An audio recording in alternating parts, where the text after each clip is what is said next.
Que tal, como están? Benvidos. Hoxe segue a ser noticia o xuízo polo roubo do Códice Calixtino nunha xornada, a terceira, que volveu causar moita expectación porque esta mañá declaraba o ex-deán da Catedral, a persoa que custodiaba o manuscrito no 2011, cando foi sustraído do templo. José María Díaz dixo que ata que foi nomeado deán, a súa relación con Fernández Castiñeiras era moi boa. Tamén explicou como era o acceso ao códice. Chamou a atención a actitude que mantivo o ex-deán mentres ollaba os documentos que apareceron nas propiedades de Fernández Castiñeiras.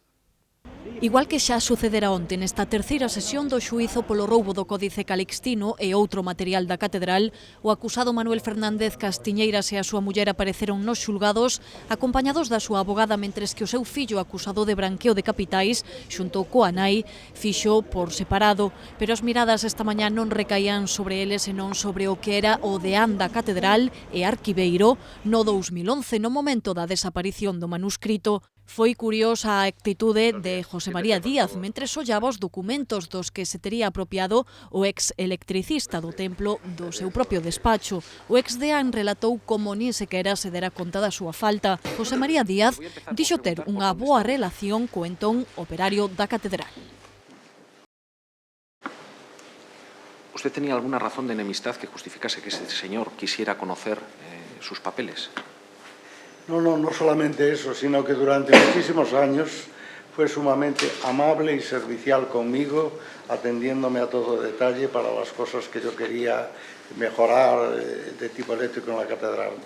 Incluso cuando en las interrupciones o a veces entraba a hablar conmigo, me llamaba la atención que nunca hablaba mal de nadie y en las conversaciones conmigo solían derivar a temas estrictamente espirituales. O bo trato non continuou. José María Díaz explicou que ao ser nomeado deán, a actitude de Fernández Castiñeiras se volvera agresiva. Ao parecer, o entón electricista pedía a súa axuda para seguir traballando na catedral. Pero desde que me vio que elegieron deán, él creyó que ya con una firma mía o con un mandato mío creía que los atributos del deán eran superiores a los reales. Mire, ¿su problema cuál era? ¿Se lo contó alguna vez, el problema que tenía?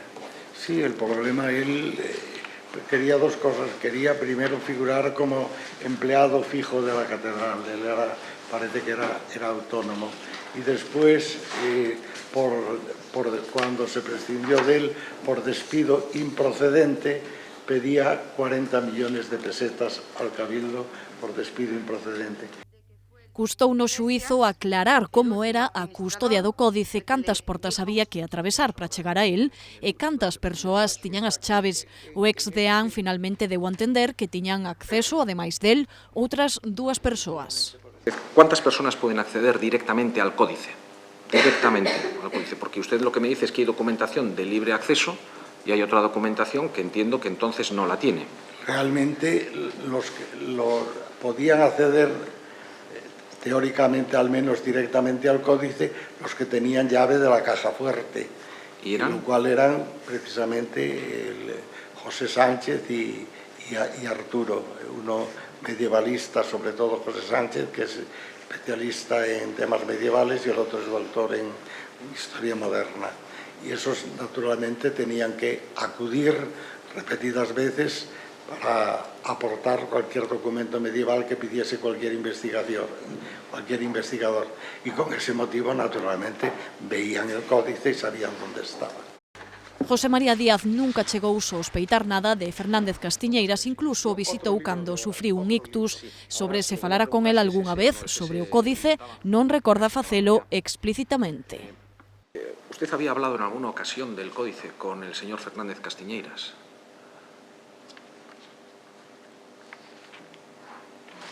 No recuerdo. Lo que sí recuerdo, primero, que cuando se puso la cámara, dentro de la cámara no se puso luz eléctrica, ¿no? Sino que más bien un reflector desde fuera, de tal forma que al abrirse la cámara quedase completamente iluminada. No sé si con este motivo comentaría yo que allí se guardaban los principales tesoros, etc. Lo que sí era un dicho común que me habían oído bien muchas veces era que el mayor disgusto que me podía suceder a mí en la vida era que le pasase algo al Códice Calixtino. O exdeán explicou que contara con Fernández Castiñeiras para os traballos necesarios no arquivo da Catedral pola recomendación dun antigo administrador do templo, Martínez Bretal.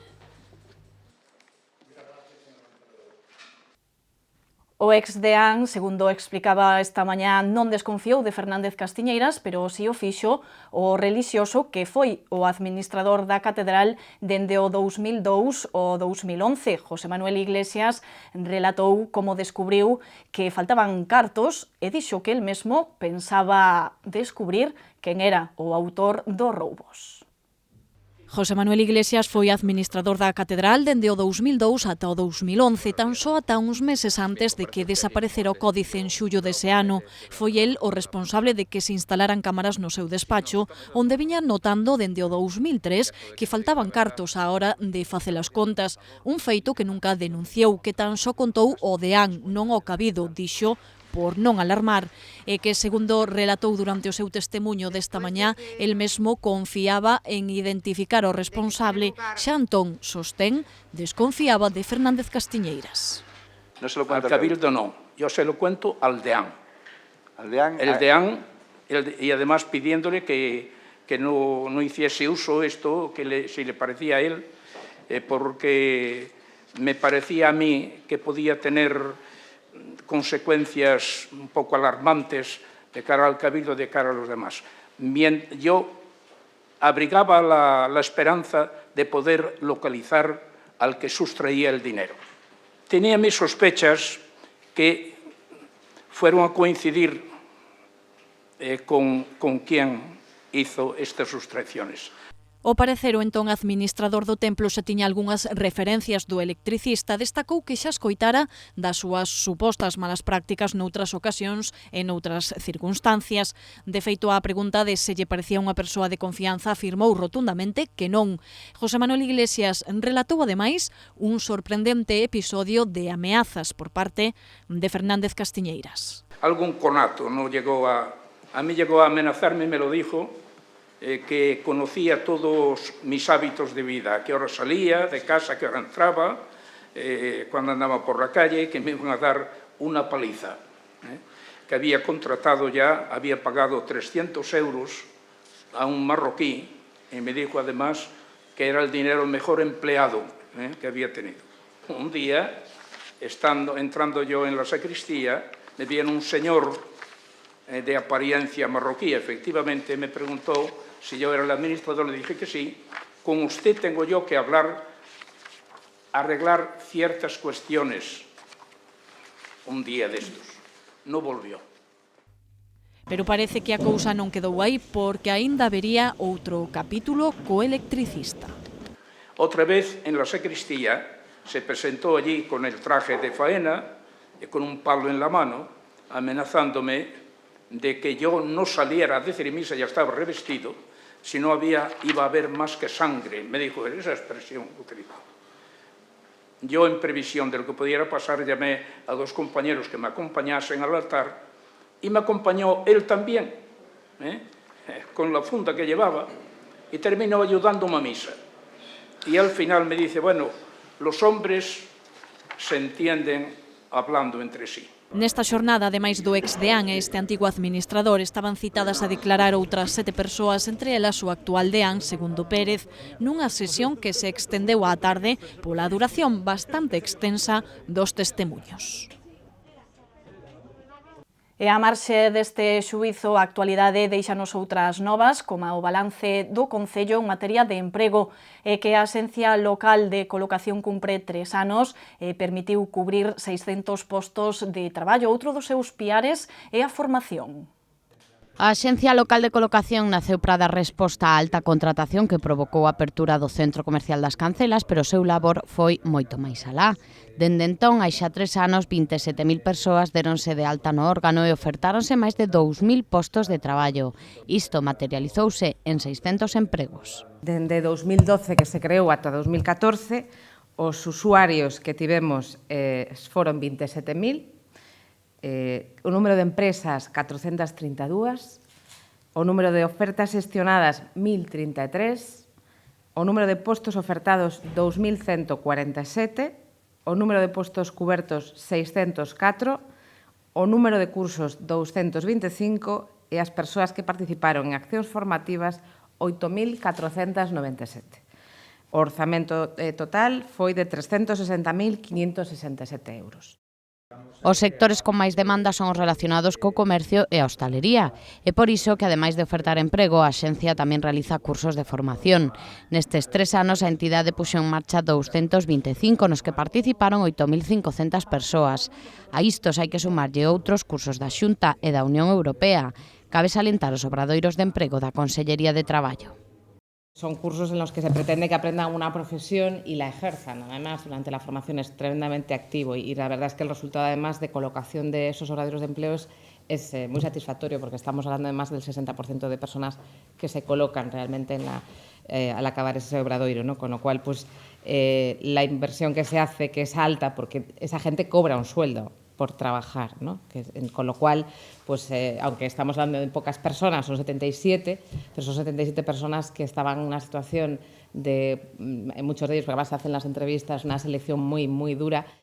Un dos eixos de traballo da axencia son as redes sociais. Por exemplo, no Facebook o órgano conta con 12.000 seguidores e máis de 1.600 no Twitter. Na web recibíronse casi 400.000 visitas nestes 3 anos. Máis cousas, os sindicatos do Concello, Agás CESIF e o sindicato da Policía rompen de novo relacións co goberno local e que tras unha mesa de negociación celebrada o pasado luns, as centrais UGT, CIGA e Comisións Obreiras creen que as medidas anunciadas polo Executivo son falacia e propaganda electoral.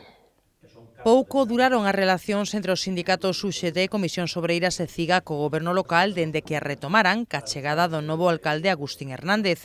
Tras anunciarse medidas para repoñer os dereitos laborais perdidos co plan de axuste nos últimos 3 anos, as centrais foron convocadas a unha mesa de negociación que, aseguran os representantes sindicais, foi tan só unha posta en escena.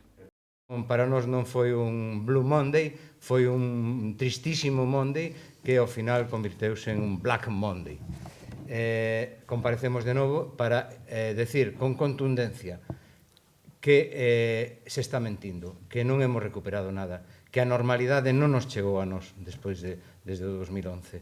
Todo é anuncio propagandístico e incluso a propia celebración da mesa, como despois os compañeros aclararán máis polo miúdo, pois foi unha posta en escena de cara aos medios para decir que vos sou, que os levo de negociación. Estes sindicatos insisten en que dende o 2011 a débeda que acumula o Concello cos traballadores ascende aos 5 millóns de euros, dos que aseguran non se vai repoñer nada por moitas promesas que faga o goberno local. É por iso que UGT, Comisións e CIGA dan por rematados os contactos co Executivo. Ademais, volverá a manifestarse o último xoves de cada mes porque, din, este goberno só trouxo recortes e corrupción. E varios colectivos da cidade veñen de asinar un manifesto que baixo o lema Compostela Transparente demandan aos partidos políticos iso mesmo, transparencia, para que os cidadáns recuperen a confianza nos mandatarios. Acción Cívica Solidaria, a Asociación da Prensa, o Ateneo, a Fundación Santiago Centro, a Sociedade Económica de Amigos del País e o Colexio de Arquitectos son as entidades que asinan o manifesto da sociedade civil por unha Compostela transparente. O documento dado a coñecer hoxe exixe aos partidos políticos que inclúan a transparencia nos seus programas electorais e que cumpran a lei estatal. Os seus promotores xa o fixeron chegar aos distintos grupos políticos e porán en marcha 2 comisións, unha de seguimento e unha de divulgación. Temos pensado crear, están en creación, 2 grupos, un grupo de observancia do cumprimento da transparencia desta proposta e un grupo de divulgación do que é a transparencia, porque consideramos que a transparencia, como decíamos, é fundamental para o afianzamento da democracia. E máis neste momento a transparencia é, digamos, o mellor antídoto contra a corrupción, aínda que non é o único. Trátase, din os seus promotores, de dar un paso adiante para que os responsables das administracións públicas se lembren de que están ao servizo da cidadanía e que aseguran a falta de transparencia provocou que moitos cargos públicos utilizaran os seus postos en beneficio propio, propiciando graves consecuencias para o Estado de Dereito e a desafección cidadá. E onte pola noite, o Hostal dos Reis Católicos vestiuse de gala para entregar os premios do concurso Santiago Etapas. Na súa séptima edición, o primeiro premio do xurado foi para a Tafona, mentres que o galardón do público recaeu no local A Grella. O premio do xurado consta de 1.000 euros, un curso de inglés orientado á hostalería e un lote de produtos gastronómicos, mentres que o premio do público conta con 800 euros. Unha vez máis, o Santiago Etapas serviu como revulsivo do sector na temporada baixa. Case 70 bares e restaurantes participaron nesta edición, na que se presentaron a concurso 110 tapas. Así servíronse 31.000 petiscos. Outros dos premiados no certame de 2014 foron o Manso, o Afiador, a Moa e Venecia. Imos xa coas nosas propostas para o seu tempo de lecer que recollemos na nosa axenda cultural.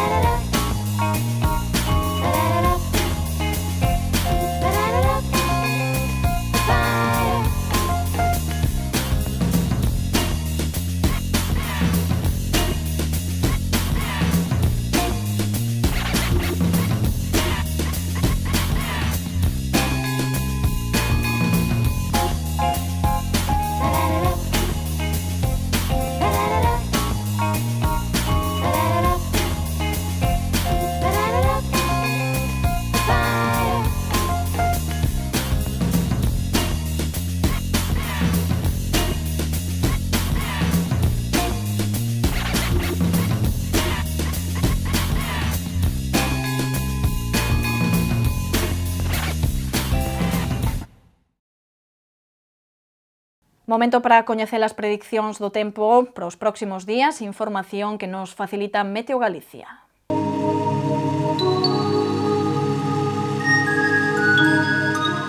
Pedras de Santiago ofrécelle a información do tempo.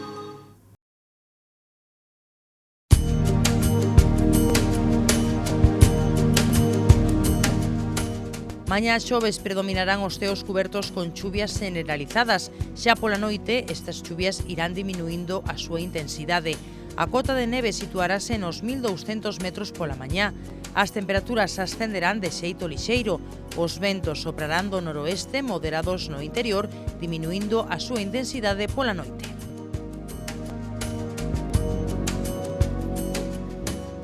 Durante o venres, unha fronte logrará chegarse polo norte, mantendo o predominio dos ceos moi anubrados con precipitacións febles máis probables na metade norte. As temperaturas mínimas baixarán, mentres que as máximas subirán de maneira lixeira. Os ventos soprarán do noroeste, frouxos no litoral e de dirección variable no interior. O sábado o anticiclón irase chegando a Galicia, polo que durante a mañá os ceos estarán anubrados con chuvias febles e a partir do mediodía abriránse grandes claros. As temperaturas subirán lixeiramente. O vento soprará de compoñente norte frouxo con intervalos de moderado no litoral.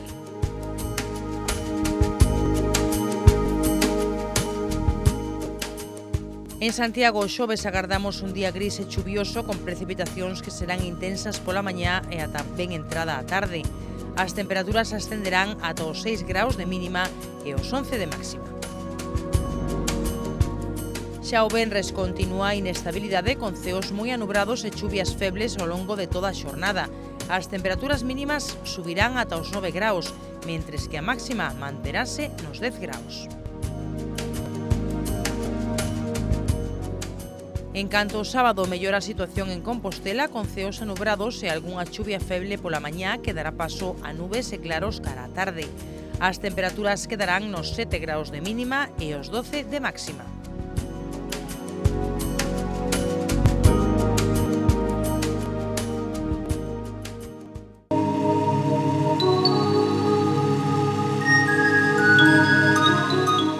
Pedras de Santiago ofreceulle a información do tempo.